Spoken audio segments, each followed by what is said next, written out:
The real threat to a narcissist isn't your anger, it's your awareness. One sentence, spoken with calm certainty, can collapse their control without a single argument. Today, I'm going to give you that sentence, and the power to make sure it never works on you again. It's only 6 words, spoken with calm certainty. I see what you're doing, and it won't work anymore. This sentence doesn't just interrupt manipulation. It ends the entire game. But here's the truth most people miss. The words alone aren't enough. You can say them, but if your energy isn't aligned with them, the cycle continues.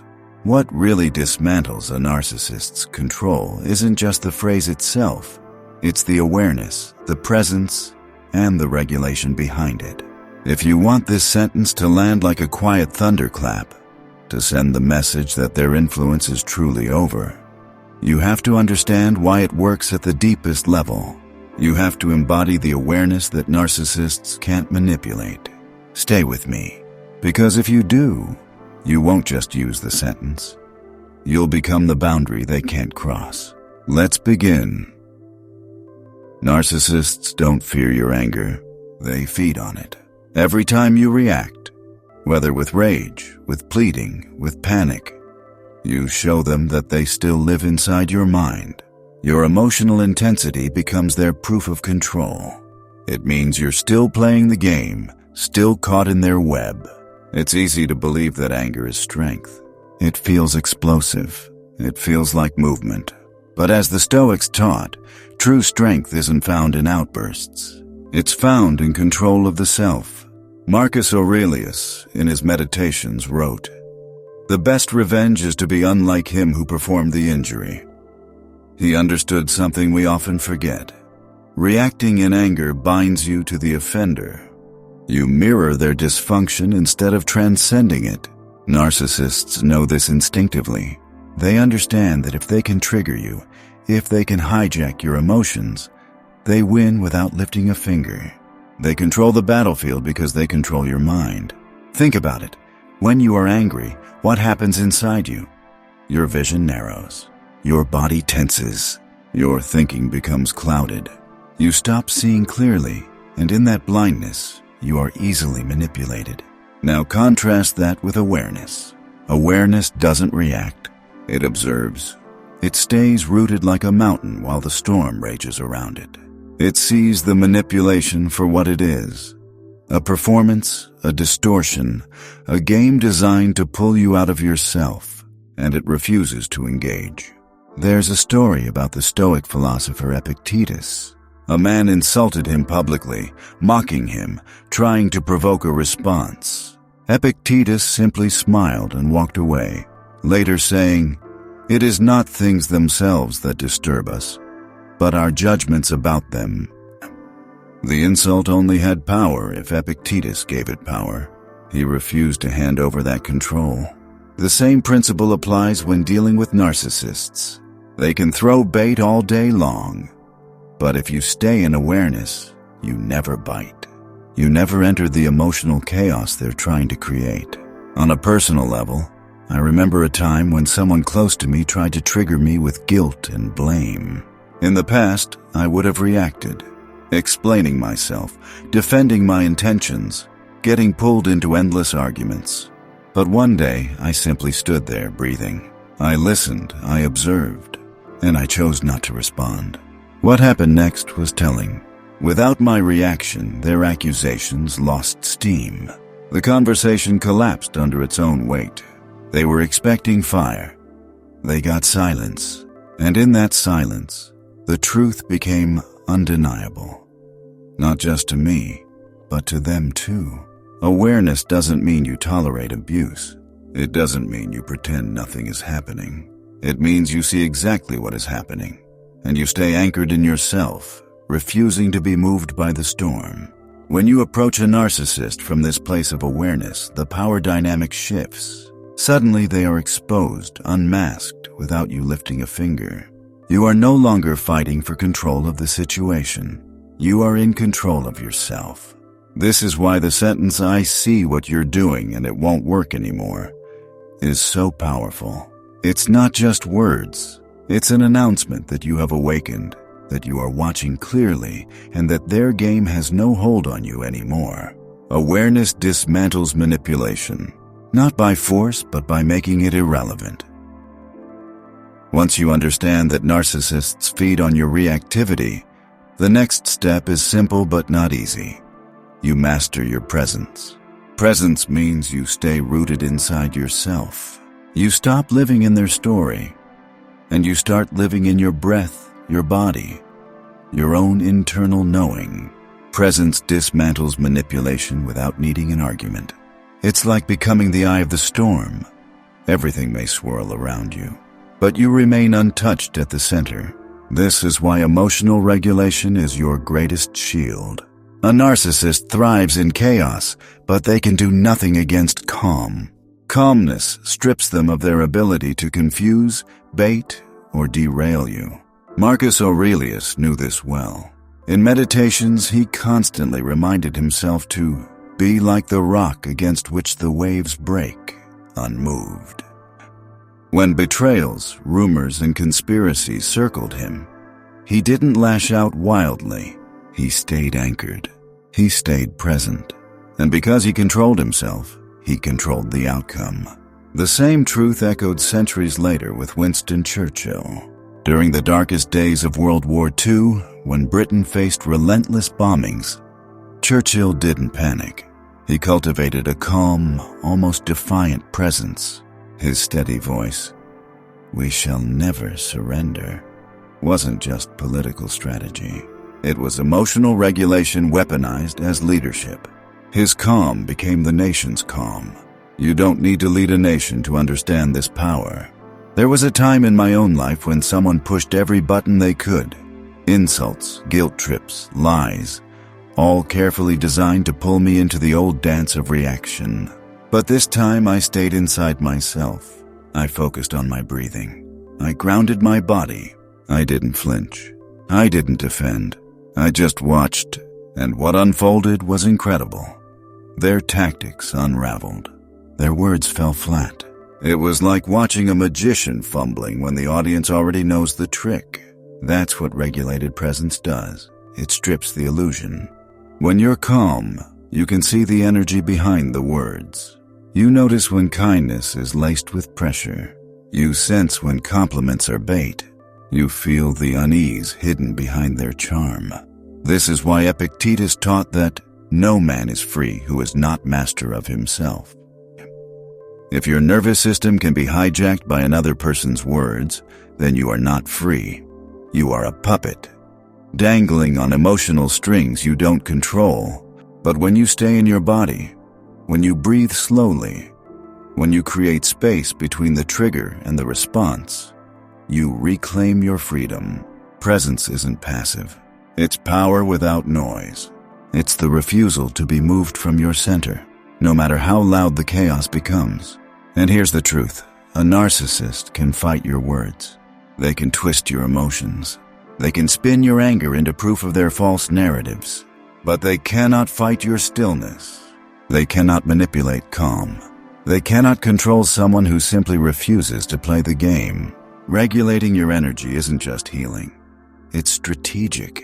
It transforms every encounter. You're no longer chasing approval. You're no longer bleeding energy trying to explain yourself. You are simply there, grounded, unshakable, watching their chaos fall apart under its own weight. And this, more than anything else, terrifies a narcissist. Not your anger, not your arguments, but your silent, steady presence. By the time you reach this point, anchored in awareness, rooted in presence, the sentence doesn't just come from your mouth. It comes from your entire being. I see what you're doing, and it won't work anymore. Spoken without anger, spoken without fear, spoken without the need to be believed. It lands like a quiet thunderclap, not because of how loud it is, but because of how real it is. Narcissists are masters of the emotional arena. They expect you to yell, to cry, to fight, to lose yourself in the smoke and mirrors. They have rehearsed every trick to keep you tangled in reaction. But the calm truth is a language they cannot speak. And when you speak it, you expose the game they desperately need you not to see. History gives us clear examples. Gandhi stood before the British Empire, one man against the might of colonial rule, and simply said, "You may have the power to hurt me. You do not have the power to make me hate you." He didn't scream. He didn't plead. He simply stood in unmovable truth. And the empire, which thrived on domination and fear, began to collapse under the weight of its own exposure. Viktor Frankl, imprisoned in a concentration camp, realized the one freedom no one could take from him. The last of human freedoms. To choose one's attitude in any given set of circumstances. Even surrounded by brutality, he remained present. He refused to let hatred or fear dictate who he was. And in doing so, he reclaimed a power greater than the bars that held him. When you say, "I see what you're doing and it won't work anymore," you're not starting a debate. You're not inviting negotiation. You're declaring an internal shift, that you are no longer available for manipulation. It's important you don't deliver this sentence with sarcasm or aggression. That would only pull you back into the emotional game. It must be spoken simply, quietly, like stating a fact. The sky is blue. Water is wet. Your manipulation no longer moves me. The power is not in the volume. It's in the clarity. There is a particular kind of silence that follows a calm truth. A silence charged with a different energy. It's not the silence of tension, but the silence of something ending. A door closing. A game dissolving. And that silence is where the real transformation happens. When you speak from true awareness and presence, you're not just protecting yourself in that moment. You're breaking the cycle permanently. You're stepping out of the endless loops of reaction, explanation, and pain. You're reclaiming your sovereignty, quietly, completely. And that, more than any fight, more than any dramatic confrontation, is what a narcissist fears most. The calm certainty that their story no longer has a place inside you. Once the sentence is spoken, once the line is drawn, everything begins to change. Not because the narcissist suddenly becomes different, but because you do. You step out of their narrative. You stop reacting. You stop chasing closure, explanations, or apologies. You stop needing anything from them. And in doing so, you take back everything they once borrowed. Your energy, your clarity, your peace. But understand this, the aftermath may not look peaceful at first. A narcissist, sensing their grip slipping, often escalates. They may lash out, guilt trip, plead, or play the victim. They may accuse you of being cruel. They may feign confusion. They may desperately try to drag you back into the old, familiar loop. This is where your real power is tested. The Stoic philosopher Seneca once wrote, "No man is more unhappy than he who never faces adversity, for he is not permitted to prove himself." This pressure is not a punishment. It's a proving ground. It's your opportunity to stand firm, to stay silent when silence is wisdom, to respond, if you respond at all, from calm discernment rather than emotional reflexy. Think about Nelson Mandela again. After decades of unjust imprisonment, when he emerged into freedom, he didn't allow the bitterness of the past to dictate his future. He chose reconciliation over revenge, not because he forgot the injustice, but because he refused to remain chained to it. Mandela understood. Holding on to rage would only extend his imprisonment. You have that same choice. When you refuse to step back into emotional chaos, when you remain grounded, sovereign, steady, you break the invisible contract narcissists rely on. The agreement that you will always react, always return, always leave the door cracked open. But now the door is closed. You are no longer seeking validation. You are no longer asking them to see you. You are no longer trying to make sense of senseless behavior. You see it clearly. You name it silently.